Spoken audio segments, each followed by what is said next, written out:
अस्सलाम वालेकुम, नमस्कार, सत श्री अकाल एंड गुड इवनिंग। मैं हूं आरज़ू काज़मी और आप देख रहे हैं पॉइंट ऑफ व्यू। हमारे साथ हैं जी फ़खर यूसुफ़ज़ई जो कि जर्नलिस्ट हैं और आप फ़खर को देखा ही करते हैं, फ़खर के चैनल पे भी और दूसरे चैनल्स के ऊपर भी। बहुत शुक्रिया फ़खर कि आज आप आए। Thank you so much. Thank you for inviting. Thank you so much.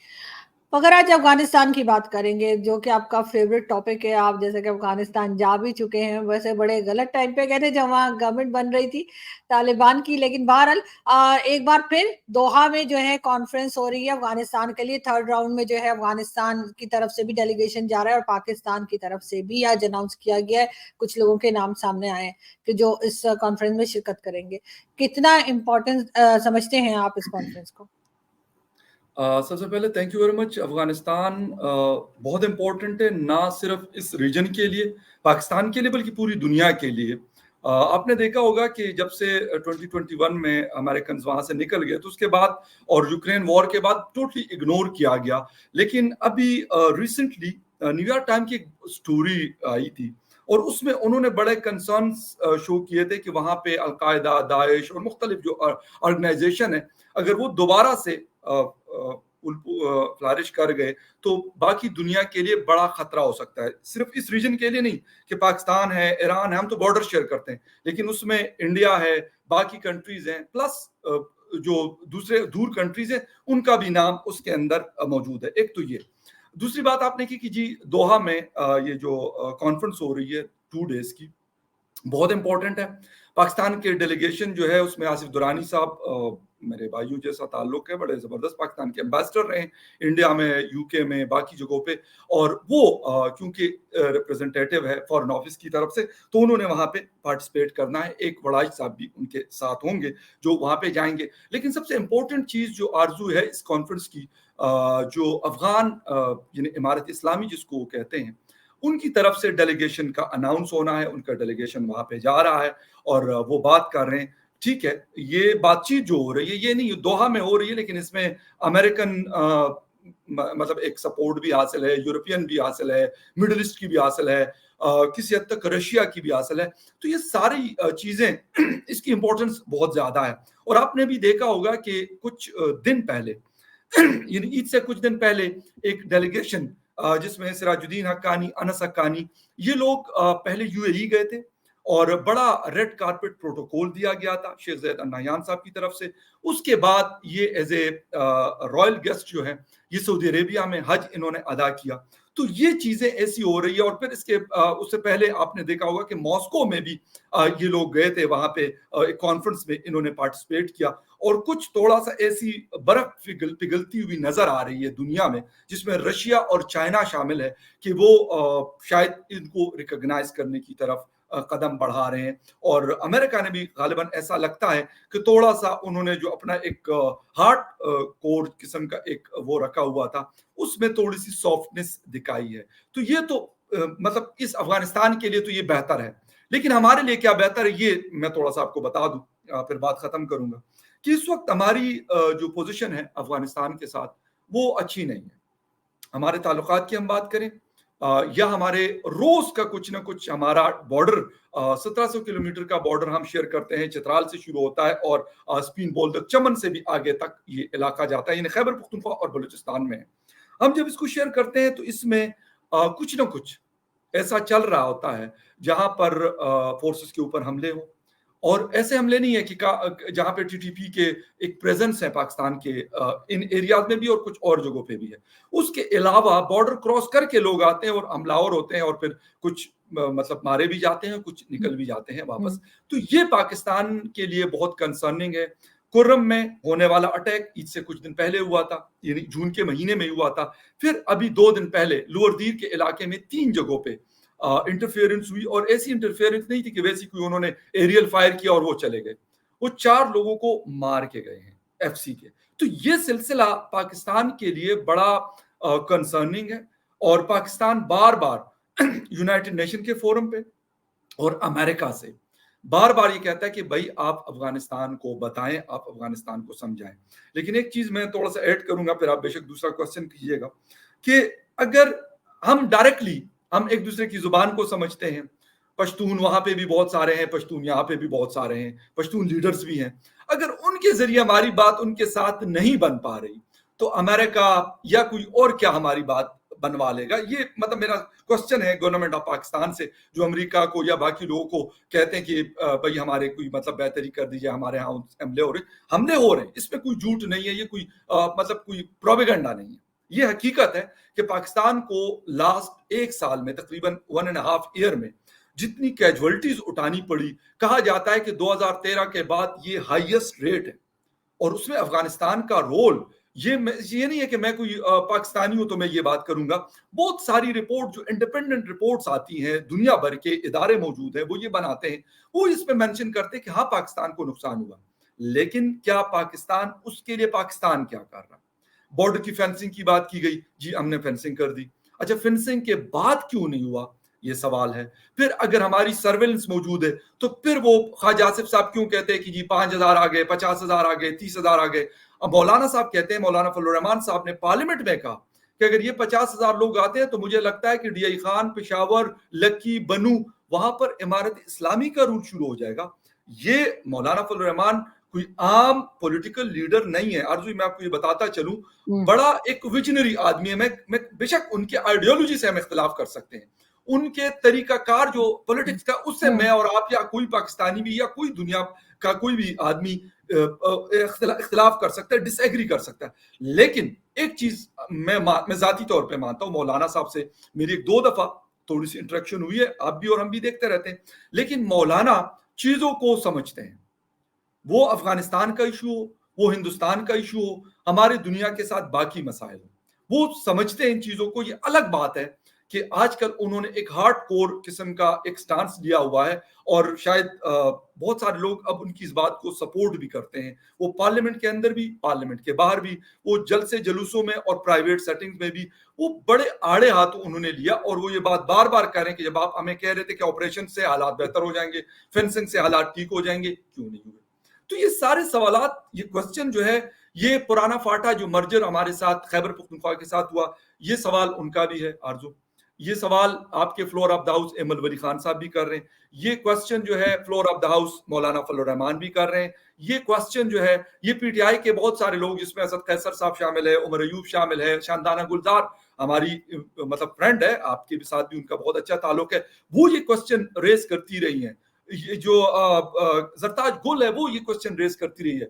मैं ये मानता हूं कि पुराने वक्त में जिस वक्त उनकी हुकूमत थी तो बहुत सारी चीजें वो भी कहते थे, यार ये मुल्क दुश्मन, ये मुल्क दुश्मन। आज लेकिन वो ये बात कर रहे हैं। ख्वाजा आसिफ साहब भी उस वक्त कुछ और कहते थे, आज कुछ और कह मगर रहे हैं। मगर जी बात सारी, सॉरी अगर आपकी बात करती हूँ, लेकिन बात सारी यही है ना कि जब ये लोग गवर्नमेंट में होते हैं तब ये कोई और जबान बोलते हैं, और जब एग्जैक्टली ये गवर्नमेंट से बाहर चले जाते हैं तब ये कुछ और कहते हैं। फिर ये एग्जैक्टली अचानक से कहते हैं कि ये भी गलत है और वो भी गलत है। और जब यही बिल्कुल लोग गवर्नमेंट में होते हैं, जब इमरान खान साहब खुद थे, तो वो हर चीज में हर एक को जो है वो कौम का बाप बना रहे होते थे। बिल्कुल और कुछ दुरुस्त भी कह कह रहे रहे हो, वही जो अभी ख्वाजा आसिफ साहब की एक ख्वाजा क्लिप बड़ी चल रही है, साहब। बिल्कुल वाह, बड़े मजे का उन्होंने बातें की है। तो मुझे समझ नहीं आती, गवर्नमेंट में आ गए कुछ और करते हैं, गवर्नमेंट से बाहर जाते हैं बिल्कुल ही जैसे कहते हैं एकदम ही कोई उलट बात करते हैं। ये लोग खुद सिंसियर नहीं है, चाहे कोई भी हो। मौलाना साहब भी जब तक गवर्नमेंट में थे, मौलाना साहब कोई और ही जबान बोला करते थे, अब अचानक से क्या हो गया? लेकिन बात सारी ये कि आपको क्या लग रहा है कि क्या ये जो ऑपरेशन वगैरह की तरफ जा रहे हैं, क्या इस बार कुछ हासिल होगा? ये और बात है कि जो वहाँ के मकामी लोग हैं, जो वहाँ के लोकल्स हैं, उनका कारोबार पहले भी तबाह हुआ था, घर उन्हें छोड़ के पहले भी 2-4 लोगों को बिल्कुल हम लोग खुद भी जानते पर्सनली। मैंने तो बल्कि बिल्कुल एक अपार्टमेंट भी रेंट पे लिया था, वो स्वात वाले जो थे उन्हीं का था बेचारों का, कि वो वहां पर आके इस्लामाबाद डिस्प्ले पहुंचे थे कई। डिस्प्लेस हुए थे अपने गाँव गाँव एग्जैक्टली अपने। exactly। तो क्या अभी भी वही कुछ होने जा रहा है? देखिए, इस दफा आरजू शायद सिचुएशन 2011, 12, 13 की अगर हम बात करते हैं और अब 2024 की अगर हम बात करते हैं, वो के हालात बड़े सख्त हैं, बड़े मुश्किल हैं। मुश्किल इस तरह कह रहा हूं कि कोशिश की जाती है कि दबाया जाए लोगों को, चुप कराया जाए। ये कोशिश जरूर हो रही है, मैं ये नहीं कहता कि नहीं हो रही, और बड़े जोर और शोर से हो रही है।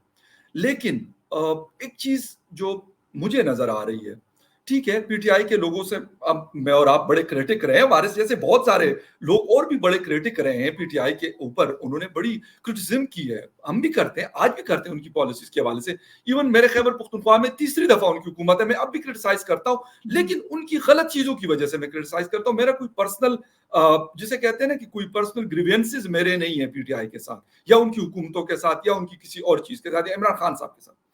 But what the thing is कि इस वक्त ऐसा लग रहा है कि पीटीआई के लोग जिनको हमें ये बात माननी आरजू पड़ेगी कि मार बहुत पड़ी है, ये बात माननी पड़ेगी। वो असद कैसर साहब के हवाले से हो, जिस वक्त स्पीकर थे मेरी मुलाकात होती रहती थी, अब नहीं हुई, इत्तेफाक है, लेकिन काफी दफा स्पीकर हाउस से आना जाना रहा है। उनको बहुत जिस वक्त इमरान खान साहब को हटाया गया तो वो कि उनको काफी मतलब मैं क्या बोलूं उसके लिए, कौन सा वर्ड मैं यूज करूं, लेकिन मार कुटाई उनके साथ हुई थी। ठीक है, उस चीजों के बावजूद शानदाना के ऊपर बहुत सारे केसेस बने, जरताज गुल जेल में रही, उमर अयूब साहब रूपोश रहे, जेल में भी रहे, और बहुत सारे लोग उनके अब भी। लेकिन एक बात पता नहीं, मुझे नहीं पता कि ये कैसे है, लेकिन वो खड़े हैं, जिससे भी खड़े हैं, मतलब एक मुश्किल काम होता है, मैं ये नहीं कहता पाकिस्तान में आसान है।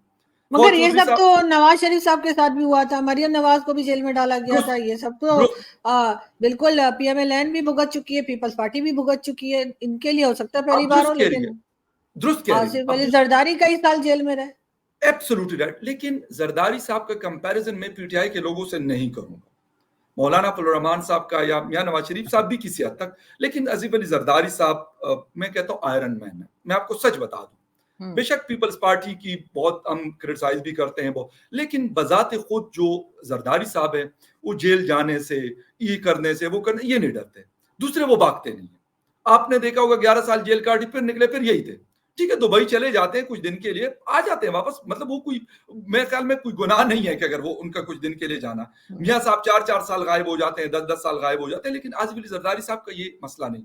हम पीटीआई से ये एक्सपेक्ट नहीं कर रहे थे कि ये खड़े हो जाएंगे, मैं इसलिए कह रहा हूं, ये मैं नहीं कहता कि पाकिस्तान की तारीख है अनफॉर्चुनेटली, फातिमा जना की बात आप करें, जुल्फिकार अली भुट्टो साहब की आप बात करें, बुख्ती साहब की आप बात करें, शहीद बुख्ती साहब, ठीक है, अफगानिस्तान सॉरी बलूचिस्तान का एक बड़े जाने माने लीडर थे, इस तरह के बेशुमार लोग, बड़ी कबीले के बहुत सारे लोग, ठीक है, हम जो भी कहें उनके साथ आप मतलब गवर्नमेंट ऑफ पाकिस्तान जो भी उनको कहे, लेकिन एक मसले हुए उनके साथ। जी जी नहीं, बिल्कुल ऐसे मसले हुए, लेकिन लोगों को बात करनी चाहिए, और खासतौर पे ऐसे लोगों को जिनको पब्लिक सुनती है, जैसे जो हमारे सो कॉल्ड लीडर्स, मैं कहूंगी, इसलिए कि लीडर तो कोई पाकिस्तान में है नहीं, मेरे ख्याल सारे पॉलिटिशियंस ही नहीं, अब बन रहे हैं, मुझे लग रहा है अब हो सकता है कोई बन जाए, लेकिन टाइम लगेगा। मगर एक चीज और फखर हम यहाँ डिस्कस करना चाहेंगे, और लास्ट में, और वो ये कि 1 जुलाई को पूरे मुल्क में जो है वो स्ट्राइक की जा रही है। जी बिल्कुल, और ये बिजली के बिलों के खिलाफ कोई फायदा होगा? देखिए, हमने अभी रिसेंटली कश्मीर के हम बहुत एग्जांपल दे रहे हैं, और कश्मीरी लोगों को लोग बड़ा एक जैसे ट्रिब्यूट पेश करें, पाकिस्तान के बाकी हिस्सों की मैं बात कर रहा हूँ, इस्लामाबाद हो, पेशावर हो, कराची हो, लाहौर हो, क्वेटा हो, जिधर के भी लोग हैं, वो कहते हैं कि यार उन्होंने किया। हालांकि मुझे ये भी अब खबरें आ रही कि जी वो जो उनको कहा गया था कि इतने बिलियन रुपए हमने दे दिया, तो शायद वो वैसे ही कहा गया, पता नहीं, क्योंकि मैं खामखा का पाकिस्तान के जो गवर्नमेंट यानी प्राइम मिनिस्टर शहबाज शरीफ पे उस पर इल्जाम लगा दूं, गलत होगा, क्योंकि उस वक्त उन्होंने कहा कि हमने फंड रिलीज कर दिए। अब कुछ क्योंकि दोबारा उन्होंने कॉल दी है, तो अब क्या मसले मसाइल है कश्मीरी लोगों के, तो उस तरह की अगर यूनिटी होती है आरजू, तो फिर तो मैं मान सकता हूँ, यानी अवाम जो है ना, ये बड़ी ताकतवर चीज है, दुनिया की किसी भी कंट्री की हो, वो पाकिस्तान की हो, वो हिंदुस्तान की हो, वो अमेरिका की हो, या वो किसी और वेस्ट अफ्रीकन कंट्रीज की हो, इनमें बड़ी ताकत है। लेकिन वो ताकत तब आती है जब ये यूनाइटेड होते हैं, और अपने काज के लिए यूनाइटेड होना, पता नहीं मुझे पता नहीं क्यों नहीं लगता कि पाकिस्तानी जो कौम है, लोग हैं, हम बड़े बिखरे हुए हैं। उसकी शायद और भी बहुत सारी वजूहत हैं कि जिसकी वजह से हम बिखरे हुए हैं, और फिर लोगों को एक खौफ भी आरजू आता है, वो कहते हैं कि यार अगर ये एहतजाज हम करते हैं, लेट्स सपोज 1 जुलाई, अभी 2 दिन बाद है, 3 दिन, और कल को हुकूमत लाजमी बात है पकड़ लेती है, कुछ लोगों को अंदर कर देती है, फिर हमारा पूछेगा कौन? ये सबसे बड़ा एक मुश्किल सूरत हाल है। आपको पता है, ताने कचहरियां पाकिस्तान के अंदर या फिर एशिया के अंदर ये आसान काम नहीं होता, लेकिन मेरे ख्याल में यूनाइट होना पड़ेगा। और यूनाइट होने का ये मतलब नहीं है कि कोई जाके खुदा न खास्ता कोई वायलेंस करे, वायलेंस की हाँ कोई जरूरत नहीं। यकीन करें पुरअमन एहतजाज जितना पावरफुल होता है ना, वायलेंस वाला इतना पावरफुल नहीं होता। मैं इसको जिसे कहते हैं ना, मैं इसका बड़ा पक्का बिलीव हूं। नॉन बिल्कुल। वायलेंस वाला जो एहतजाज है दुनिया भर में, उसने बड़ा चेंज लाया है। हमने मंजूर पश्तीन साहब को देखा है, हमने मतलब बादशाह खान साहब की इस तरह की चीजें देखी है, इस तरह की हिंदुस्तान में इस तरह की मूवमेंट्स हमने देखी है। पुरअमन, वायलेंस वाला नहीं। वायलेंस वाला बिल्कुल। और जब आप कुछ गलत करते हैं, देखिए अगर आप किसी हाँ गवर्नमेंट इंस्टॉलेशन पे हमले करते हैं तो दिस इज नॉट फेयर। वो हाँ किसकी चीज है? वो बिल्डिंग आप अगर उसको नुकसान पहुंचाते, आप मेट्रो बस है या मेट्रो ट्रेन थोड़ी बहुत जहाँ पे पाकिस्तान अपना के ही शहरों में, नुकसान करते हैं ना, वो लोगों की नुकसान मेरा और गाड़ियां जला आपका दी, है मोटर आरजू। बाइक जला दी। वो मेरा और आपका नुकसान है ना। वो ठीक है, हाँ अगर मैं कहता हूँ गवर्नमेंट की गाड़ी या पुलिस वालों की गाड़ियां लोग जला लेते हैं, देखो वो पुलिस वाले की किसी जाति का, वो पुलिस वाला भी मेरी और आपकी तरह मतलब नौकरी कर रहा है ना, वो क्या कर रहा है वहां पे। लेकिन बिल्कुल। अगर आप उसकी गाड़ी या कोई मतलब और नुकसान पहुंचाते हैं इंस्टॉलेशन को, सरकार की या किसी के प्राइवेट, किसी की मोटरसाइकिल आपने जला दी, पता नहीं उस बेचारे गरीब ने किस मुश्किल से वो बाइक खरीदी होगी। इस वक्त बाइक, छोटी सी बाइक भी जो 1.5 लाख। तो मैं कहता हूँ कि अगर यूनाइटेड हो जाए पाकिस्तान के लोग और पुरअमन प्रोटेस्ट करें और हुकूमत के ऊपर प्रेशर डाले कि यार बस कर दो, यानी जिस तरह शेख वकास साहब ने कल एक तकरीर की थी, उन्होंने बोला था कि यार एक 200 यूनिट का बिल है 3700 रुपीज, 3700, और 201 यूनिट का बिल है 8500। उसने कहा कि यार एक यूनिट आप 5000 का मुझे दे रहे और अगले 6 महीनों तक इस एक यूनिट की पेमेंट पे करनी है हम सबको। तो देखें, बिल्कुल। हुकूमत ठीक है, अब शहबाज शरीफ साहब कहते हैं आईएमएफ के साथ मिलकर बजट बना। सर ये मुल्क ही फिर आईएमएफ को दे दे, प्राइम मिनिस्टर भी वो खुद भेजे, बल्कि उसकी जरूरत भी नहीं, अमेरिका से कंट्रोल करे। क्या जरूरत है फिर आपको प्राइम मिनिस्टरशिप की और इन मगर चीजों की? एक चीज, यूनिटी की जी बात आपने की और कहा कि साथ मिलकर काम करना चाहिए, तो मेरे ख्याल है ये अपोजिशन और गवर्नमेंट को भी हाँ, साथ मिलकर काम करना चाहिए, वजह एक दूसरे की टांग खींचने की। और एक बड़ी बहुत खूबसूरत जरूरी है। एग्जाम्पल मुझे कल नजर आई, जी सोशल मीडिया पर मैंने देखा, और दोनों ही मेरे फेवरेट है इत्तेफाक से, मोदी जी भी और साथ राहुल गांधी जी भी, दोनों मुझे बड़े पसंद है। और दोनों को मैंने देखा कि वो असेंबली में गए और बिल्कुल। एक दूसरे से हाथ जी जी मिलाया, एक दूसरे को आगे बढ़ने के लिए कहा, और उसके बाद एक बहुत अच्छी स्पीच जो है वो राहुल गांधी की तरफ से आई, और आपने भी यकीनन वो देखी होगी। तो इस तरह की बहुत यूनिटी जो अच्छा है वो गेस्चर होनी था चाहिए। आरजू। जी। आरजू बहुत अच्छा गेस्चर था। मोदी साहब मतलब एक सीनियर लीडर्स में से है। राहुल शायद मुझे नहीं पता दोनों के जिसका लोग इसको नहीं, माइंड खैर ना वो कर ले। बहुत जूनियर है, ठीक है, वो तो। मतलब मैं एक बात हाँ बता रहा हूँ। लेकिन हाँ राहुल गांधी के अपने, क्योंकि गांधी फैमिली से है, शुरू से पॉलिटिक्स करते हैं, लेकिन मोदी साहब का अपना एक करिश्मा है, हमें ये भी बात माननी पड़ेगी। लेकिन बड़ा अच्छा लगा कि मोदी साहब ने कोई एरोगेंट होके और कोई जी ये तो हमें, जिस तरह इमरान खान साहब ने कहा कि जी मैं क्यों किसी से हाथ मिलाऊं, कहा था कि नहीं कहा था 2018 में हाँ शहबाज शरीफ साहब हाँ से, मतलब मुंह मोड़। तो देखिए, अगर हम कहते हैं कि हमें मसाइल हल करने हैं, हमने इस मुल्क को आरजू आगे बढ़ाना है, ठीक है, जो कुछ 76-77 सालों में हुआ बहुत नुकसान हो चुका।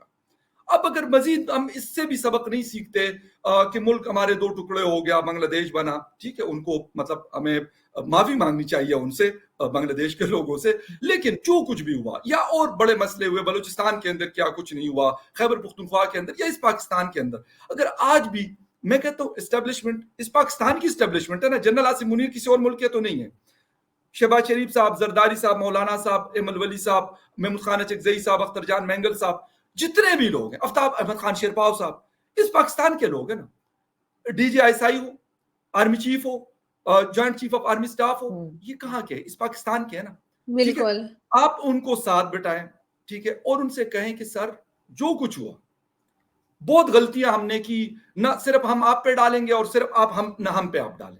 लेकिन आज के बाद जिस तरह कल मौलाना ने पार्लियामेंट से बाहर निकल के बोला कि हम बार बार एस्टेब्लिशमेंट से कहें कि आप पॉलिटिक्स से निकल जाएं और पॉलिटिशियन को डिसाइड करने दे इस मुल्क के हालात को बेहतर करना, और यकीन करिए हो सकता है, नामुमकिन नहीं बिल्कुल। है। लेकिन जिस डगर पे हम लोग चले हुए हैं ना, इसमें अगर हम चाहते हैं और हम सोचते हैं कि बेहतरी आएगी, तो उसके लिए मेरा सॉरी है, बिल्कुल क्लियर कट। मैं नहीं मानता इस बात को कि इस हालात के अंदर फिर हम कहें नहीं हम तो बड़ी तरक्की भी कर लेंगे, तो हम एशियन टाइगर बन जाएंगे, तो हम दुनिया की कोई टॉप 10, टॉप 20 या टॉप 30 कौन भी बन जाएंगे। ये मुमकिन नहीं है। इसके लिए सबको सबको सबको अपने दिल को साफ करके और क्लियर कट कहना पड़ेगा कि इस मुल्क के लिए हम इकट्ठे हुए, इस अवाम को हमने बिल्कुल, यार अब और रिलीफ होना भी देना यही है। चाहिए। बहुत नुकसान दे दिया, बहुत चीखें निकाल दी हमने इस लोगों की, और चीखें नहीं निकालेंगे। फेयर हो के लॉ भी अगर होगा फखर यूसुफजई के लिए, आरजू काजमी के लिए या किसी और के लिए वही लॉ होगा जो शहबाज शरीफ साहब के ऊपर भी लागू होगा, जनरल आसिम मुनीर साहब के ऊपर भी लागू होगा, महमूद खान अचिकजई साहब के ऊपर भी लागू होगा, जस्टिस फाइजीसा साहब के ऊपर भी लागू होगा वही कानून। अगर ये सिर्फ हो गया आरजू, मेरे ख्याल में पाकिस्तान के आधे मसाइल ऑटोमेटिकली हल हो जाएंगे। ये नामुमकिन नहीं है, लेकिन इसके लिए विल चाहिए होगा। अगर मैं और इधर वो बैठा नहीं है इन लोगों के पास, जाहिर है कि ये नहीं, लोग सिर्फ अपना सोचते हैं, हमारे पॉलिटिशियन सिर्फ अपना सोचते हैं, और इसीलिए पर्सनल मुझे बहुत पर्सनल अच्छा लगा कल वो वीडियो देखकर। और ऑब्वियसली कुछ राहुल सीखना गांधी चाहिए बहुत हमें, बहुत हमें ज्यादा सीखना जूनियर चाहिए हैं, राहुल गांधी बहुत ज्यादा जूनियर हैं बहुत जरूरी। मोदी जी से, और जिस तरह से रिस्पेक्टफुली उन्होंने मोदी जी के साथ बिहेव किया ऐसे ही करना चाहिए, और मोदी जी ने भी बहुत अच्छे से उनसे हाथ मिलाया।